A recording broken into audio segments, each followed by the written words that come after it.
todos. Bom dia. Sempre uma alegria estar aqui, né? Nesta casa. Então vamos falar sobre a revista espírita, né? Nós vamos encontrar na Gênesis também, e considerações sobre esse assunto, o livro dos Espíritos. Na própria Gênesis tem outras questões que falam de Deus, né? Os fluidos. Então é muito bom para os oponentes pesquisar. A codificação é a revista espírita. A revista espírita realmente é rica em informações e poucos de nós estudamos a revista espírita. Talvez nem lembramos que existe. E tem lá muitas lições notáveis, como essa aqui. Revista Espírita de 1866. Deus está em toda parte. Vamos compreender o raciocínio do codificador quando fala desse assunto tão importante. Deus, né? Que nós conhecemos tão pouco ou quase nada. E achamos que conhecemos muito. A gente não conhece nem o nosso corpo físico direito, muito menos o Espírito, né? E se de lá Deus. Então a gente tem. A nossa jornada é bem longa, né? Graças a Deus nós estamos caminhando, né? Então, já estivemos bem atrás, vamos caminhando nessa jornada aí. O importante é não parar. E reencarnação, para aprender. Então começa Kardec falando assim, explicando, né? Como é que Deus, tão grande e tão poderoso, tão superior a tudo, pode imiscuir-se em detalhes ínfimos, preocupar-se com os menores atos e os menores pensamentos de cada indivíduo? Tal é a pergunta feita muitas vezes. Então a gente fica pensando, puxa, Deus é tão grande, tão poderoso, não vai se preocupar com as coisas nossas, né? Coisinhas íntimas, coisas pequenas, as particularidades do mundo né, que vivemos, coisas tão pequenas. Será que Deus está? Vamos compreender mais à frente aqui que Deus está em todo lugar. Né? Como é que Deus está em todo lugar? Vamos compreender o pensamento aqui do codificador. Exatamente. Em seu estado atual de inferioridade, só dificilmente os homens podem compreender Deus infinito, porque eles próprios são circunscritos. Quer dizer, nós somos limitados. Não fala homens, homens e mulheres. Todos nós aqui na Terra. Como é que a gente vai compreender a grandiosidade de Deus, né? Depois nós vamos falar um pouquinho dessa palavra infinita. Mas a grandiosidade de Deus, nós somos tão limitados. Então nós temos dificuldades, muitas dificuldades. São limitados e por isso o configuram circunscrito e limitado.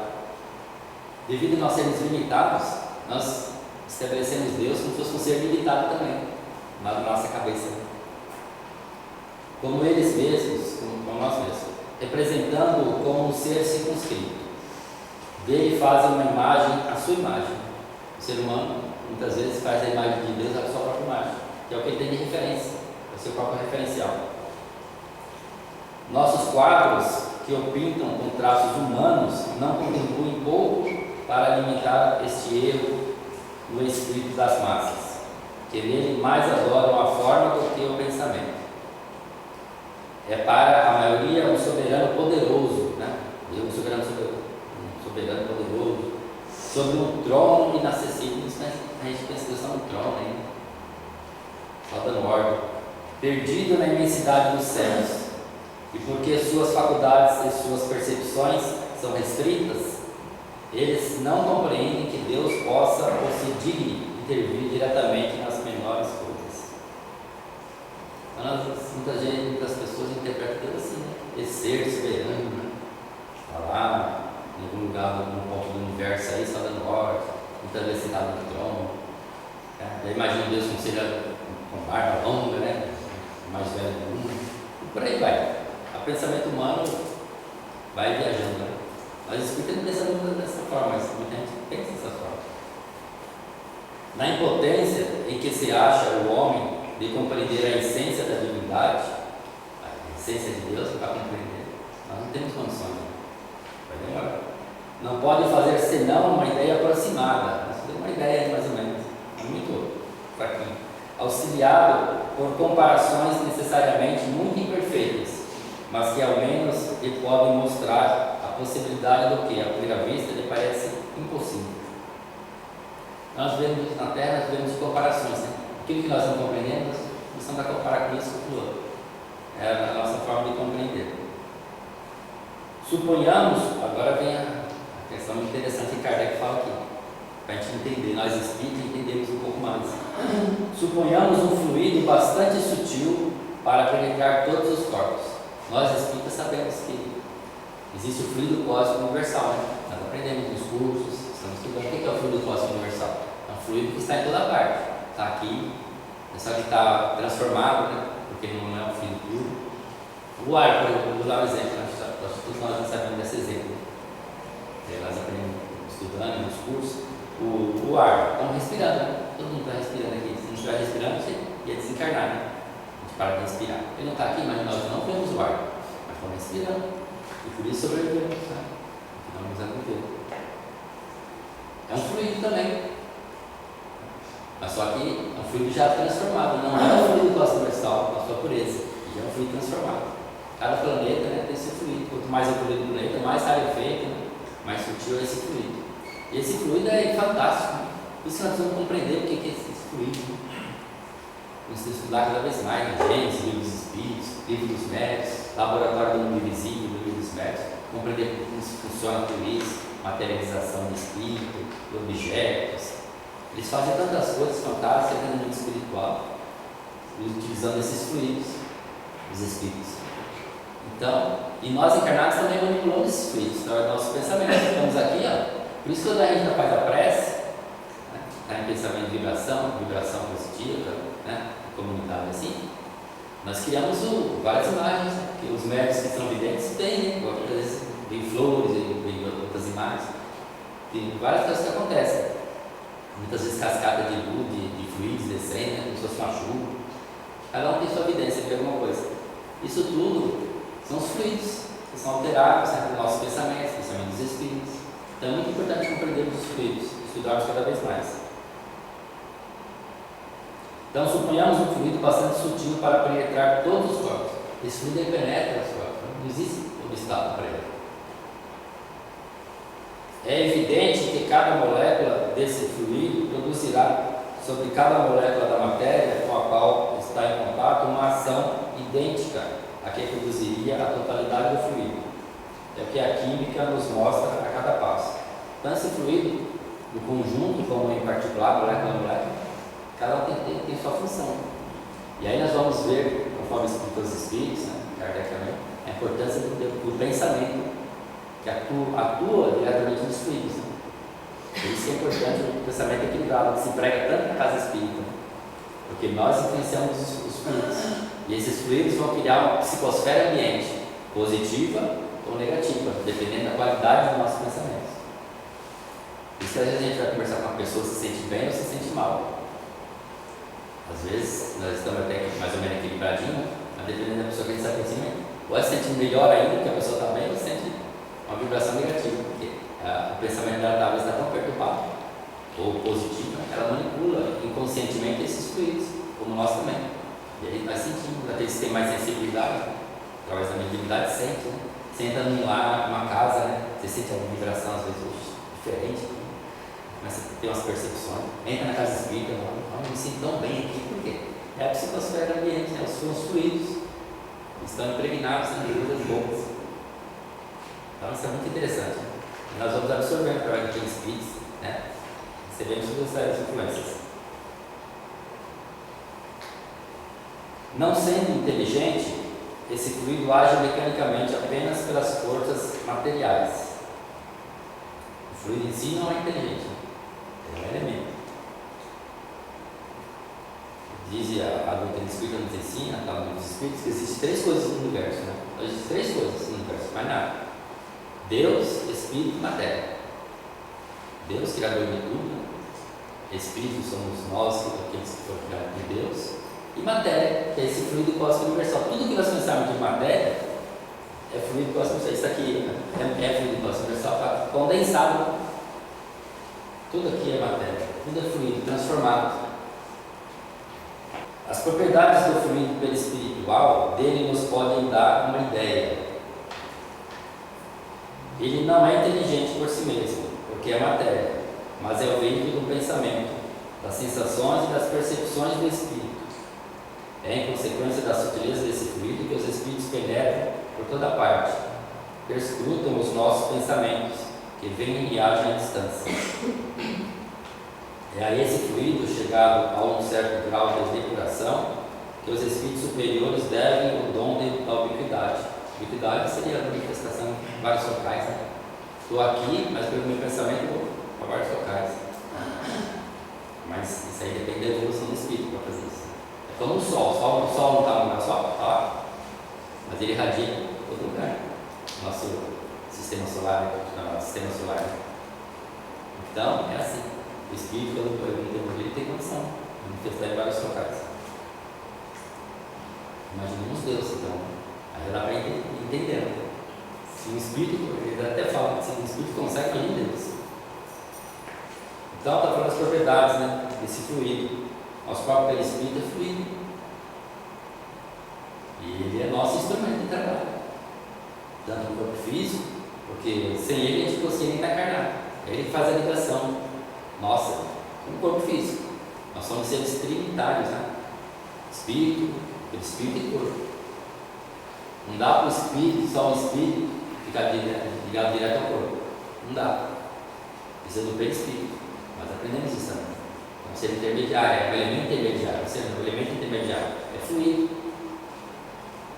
Quanto mais a gente compreende o perispírito, mais a gente vai entendendo como é que funciona tudo isso. A importância, né, dessa compreensão. Aí nós vamos descobrir como se dão os fenômenos, né, na mediunidade, tanta coisa. As curas.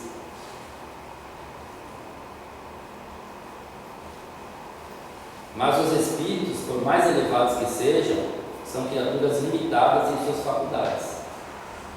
Por mais bonito que o espírito seja, tem suas limitações em relação a Deus.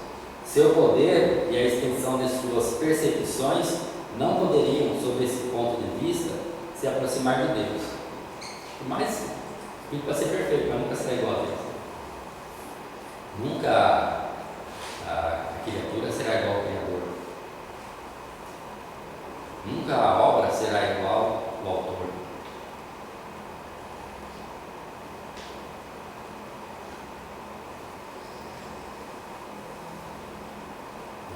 Contudo, podem servir de ponto de comparação. O que o espírito não pode realizar senão num limite restrito, Deus, que é infinito, o realiza em proporções infinitas. O espírito tem essas limitações, por mais bonito que ele seja, ele vai conseguir fazer muita coisa, mas em relação a Deus é outra história. Sem comparação. Deus não tem. Quando fala infinito, está falando que explicar essa palavra infinita. Esse infinito, no livro dos Espíritos, até os Espíritos repreendem Kardec, entre aspas, repreendem assim. Isso acontece quando eles falam que Deus, Kardec fala, Deus é infinito, ele fala que é a pobreza da linguagem humana para que Deus é infinito. Aqui no texto fala Deus é infinito, mas tudo questão de compreensão. Infinito que é, sua grandiosidade. Aí ele fala em todas no livro dos Espíritos principalmente, né? Fica citando, né, todas as qualidades de Deus, né? Deus é infinito, isso, aquilo, tudo. Mesmo assim, eles falam que nós não conseguimos definir completamente Deus. Nós não temos condição, não entendemos. Às vezes o ser humano acha que entende tudo. Nós somos muito limitados. É como a gente está andando por um vale, né? Eles fazem essa comparação. A gente conhece tudo já, conhece todos os caminhos, tudo. Está lá embaixo no mundo. A gente acha que já sabe tudo, conhece tudo. Não tem mais o que conhecer. Aí de repente a gente vai sobre uma montanha. Aí lá em cima daquela montanha a gente tem outra visão. Nossa, eu não tinha percebido isso, né? Puxa, como é mais extenso esse território, quanta coisa para me conhecer. É assim. Vocês conhecem aquela história do sapo também? O sapinho também ensina a gente. Ele estava lá dentro do poço, né? O sapo, saiu trocando uma ideia. O sapo trocava uma ideia que ele tem, conversando e tal. Aí, de repente, um sapinho mais forgado, né? Mais ousado, deu cruz, sai para fora do poço, né? E caiu dentro da lagoa.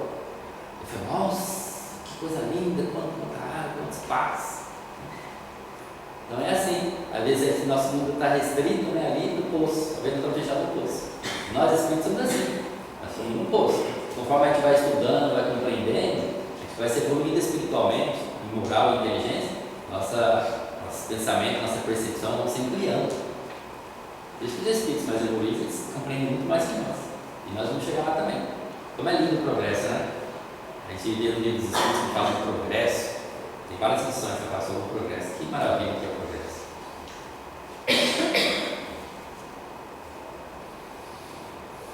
O que o Espírito não pode realizar senão no limite restrito, Deus, que é infinito, o realiza em proporções infinitas.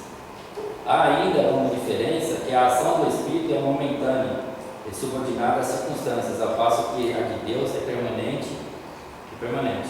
O pensamento do Espírito só abarca um tempo e um espaço circunscritos, enquanto o de Deus abarca o universo e a eternidade. Uma palavra, entre os Espíritos e Deus, há a distância do finito ao infinito. Olha que colocação.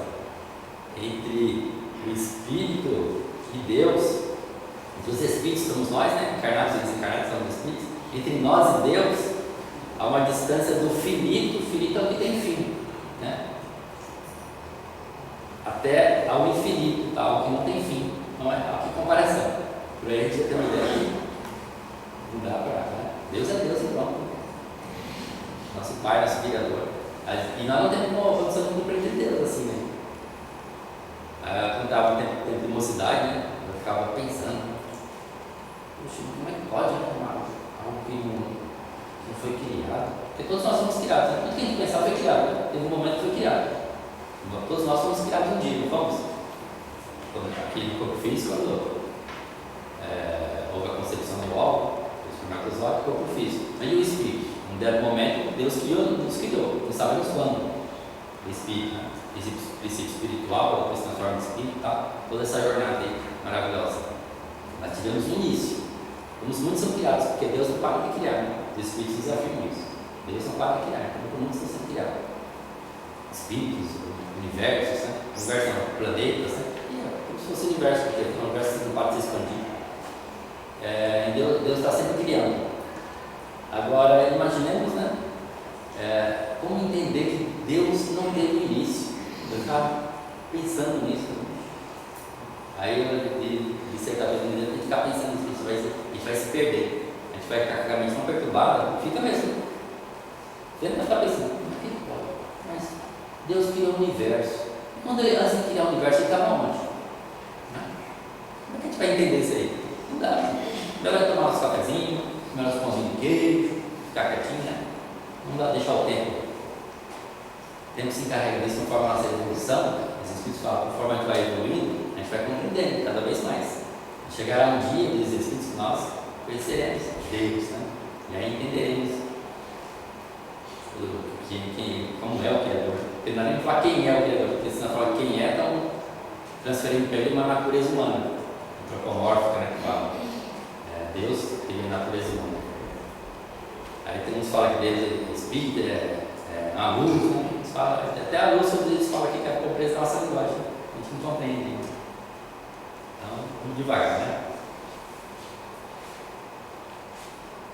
O fluido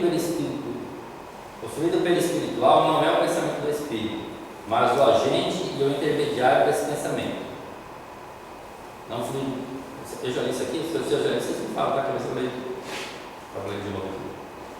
Então, o fluido perispiritual não é o pensamento do Espírito, mas o agente e o intermediário desse pensamento.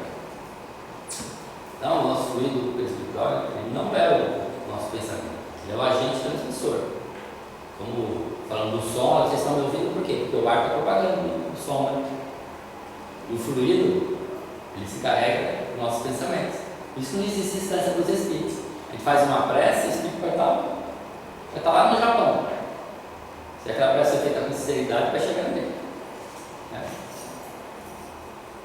Muitas vezes eles atendem, né? Isso acontece muito com espíritos mais elevados, como o exemplo deles e outros. Atendem os pedidos de mães e pais, em preces sinceras, em situações difíceis. A mulher estava tendo neném, tendo parto, não tem médico, não tem ninguém para socorrer. Aí faz aquela prece sincera, né?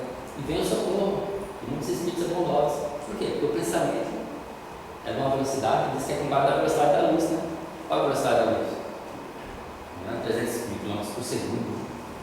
É rápido, né? Então, pense como assim. Seja ou não seja assim, o pensamento de Deus, isto é, que ele seja diretamente ou por intermédio de um fluido, para a facilidade da nossa compreensão, expressão, representamos esse pensamento sob a forma concreta de um fluido inteligente, enchendo o universo infinito, penetrando todas as partes da criação.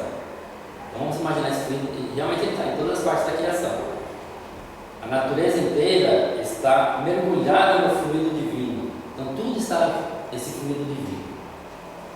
Todo o universo.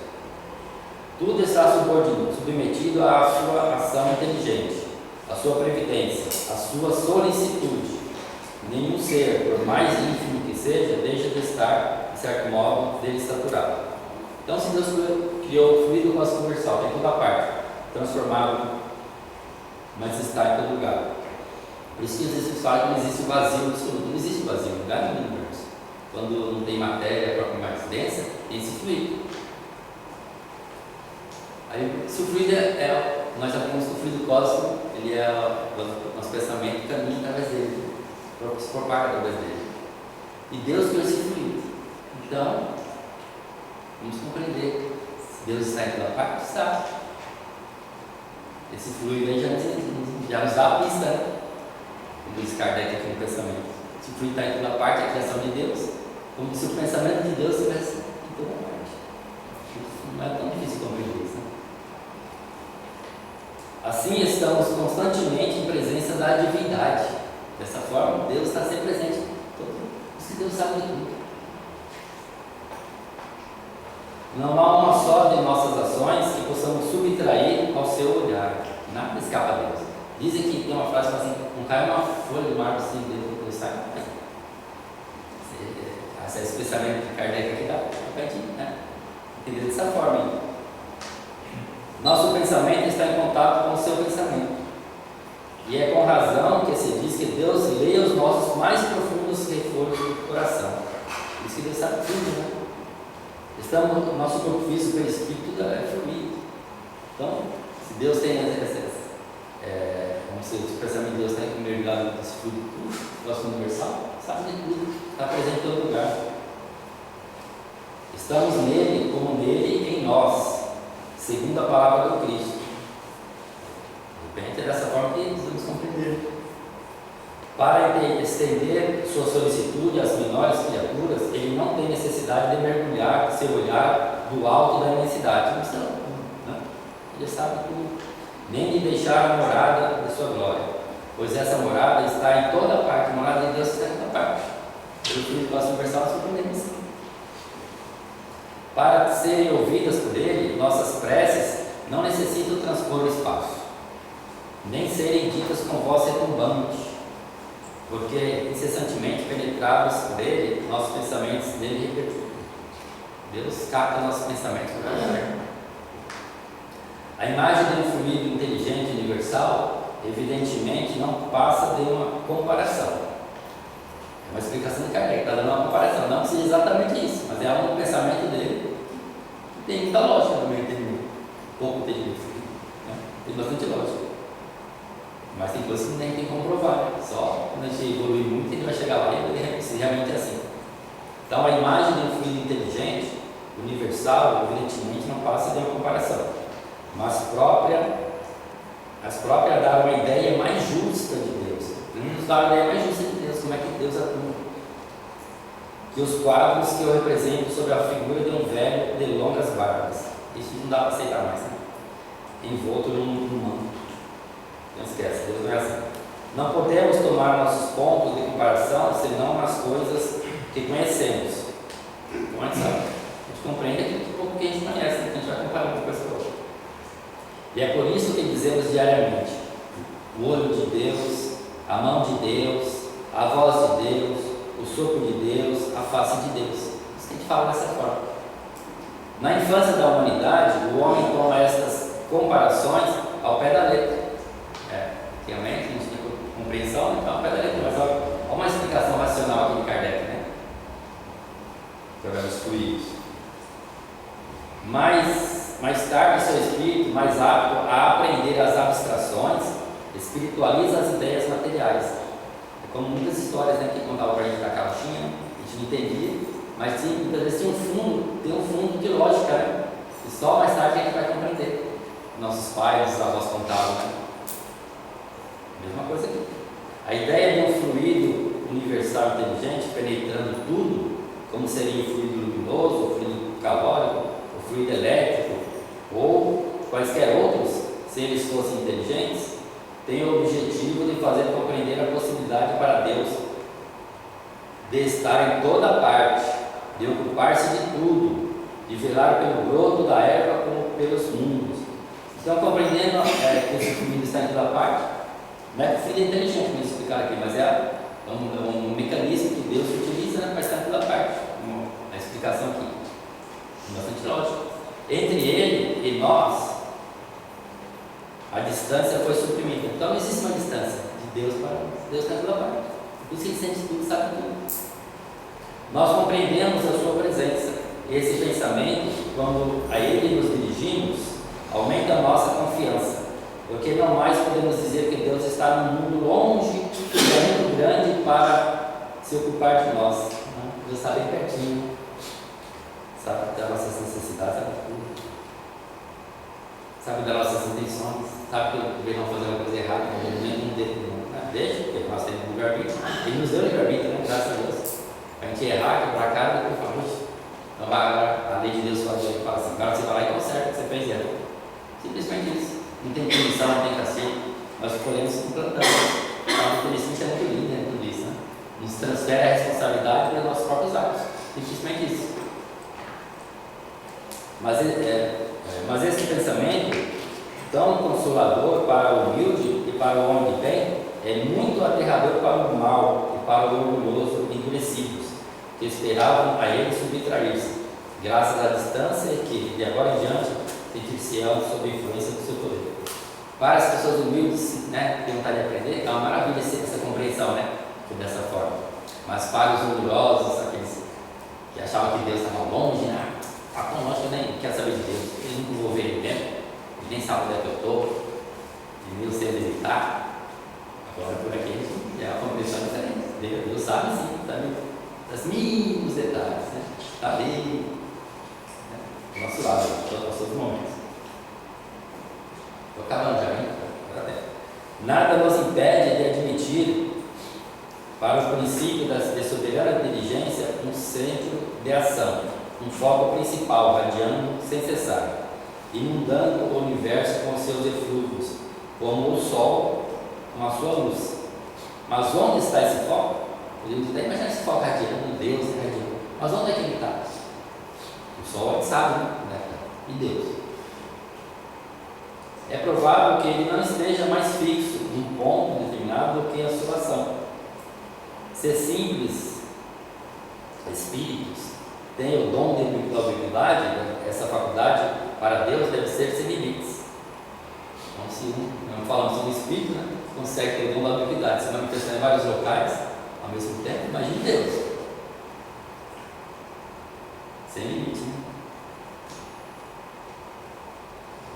Enchendo Deus o universo, poder-se-ia admitir, a título de hipótese, que esse foco não necessita transportar-se e que ele se forma em todos os pontos onde sua soberana vontade julgue a propósito de produzir-se, de onde se poderia dizer que ele está em toda parte e em parte alguma. Deus está aqui, está ali, está em parte alguma. Está no universo. E o último parágrafo aqui. Diante desses problemas insondáveis, nossa razão deve humilhar-se. Aqui colocar essa Kardec, né? Diante dessas questões, né, insondáveis, a gente consegue entender ainda. Vamos nos humilhar, ou seja, vamos ter humildade e falar, ainda não compreendo. É melhor que a gente aquele lado sabe e se perde mesmo. Então, esses estudiosos começam a achar que sabem tudo, aí vem o orgulho, vem até a obsessão aí, e se complica. Isso em todas as questões, né? Vamos devagar. Deus existe. Não poderíamos duvidar. Isso aqui, Deus existe. Ninguém duvida disso. Ele é infinitamente justo e bom. Amém? Todo mundo sabe que é. É a sua essência, a essência dele. Sua solicitude se estende a tudo. Tudo tem a mão de Deus, vamos dizer assim. Tudo tem a presença de Deus. Nós o compreendemos agora. Incessantemente em contato com Ele. Podemos orar a Ele com a certeza de ser ouvidos. Vamos orar. Deus está nos ouvindo, com certeza. Como foi explicado aqui, não tem como não nos ouvir. Ele não pode querer ser senão o nosso bem. O nosso Pai, nosso Criador, não tem que desejar o nosso mal, só quer o nosso bem. Por isso devemos ter confiança nele. Eis o essencial. Quanto ao mais, esperemos que sejamos dignos de compreender. Nossa, que texto, né? Esse texto merece ser estudado em grupos assim, em cidade, grupos de estudo da casa, porque é de uma grandiosidade, né? Fizemos questão de ler na íntegra. O pensamento de Kardec, né, é a lei dos espíritos superiores. Kardec é um espírito superior, que é a grandiosidade do trabalho que ele fez. Então vamos compreender cada vez mais esse ensinamento, estudando em grupo, né, em equipe, e nós vamos ver que Deus, na visão daquele padre na época, né, que agora até contribuiu na codificação espírita, Santo Agostinho, e espírito contribuindo para a codificação espírita, também tem muitas comunicações, e está escrito lá, Santo Agostinho. É um espírito notável, né? E compreendeu a grandiosidade da doutrina espírita, do Consolador Coletivo. Tem uma história que conta, talvez seja uma fala, que estava andando pela praia, já contamos aqui, estava andando pela praia e de repente ele viu uma criança cavando um buraco lá, né?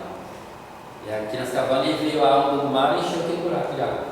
Aí a onda voltava, aí a criança ia lá e cavava um buraco maior. Aí vinha a onda e enchia o buraco. A criança lá, ela tirava a água, né, com o potinho, se tirava. E cavava um buraco maior, daqui a pouco vinha a onda e enchia o buraco. Aí ele ficou olhando assim, chegou perto da criança e falou: meu filho, você não está vendo que o mar é muito grande, né? Diante desse buraco que você está cavando? E nessa época eu disse que Santo Agostinho estava muito pensativo, né, sobre a existência de Deus. Quem é esse Deus, né? A grandiosidade, como compreender Deus? Aí diz que a criança transformada aí, né, por uma influência espiritual, olhou para ele assim e falou: realmente, e a tua cabeça também é muito pequena para compreender Deus. Não é assim, vamos devagar. Vamos sentir Deus em primeiro lugar. E sentindo Deus, ao passar do tempo, nós vamos compreendendo a sua grandiosidade. Obrigado.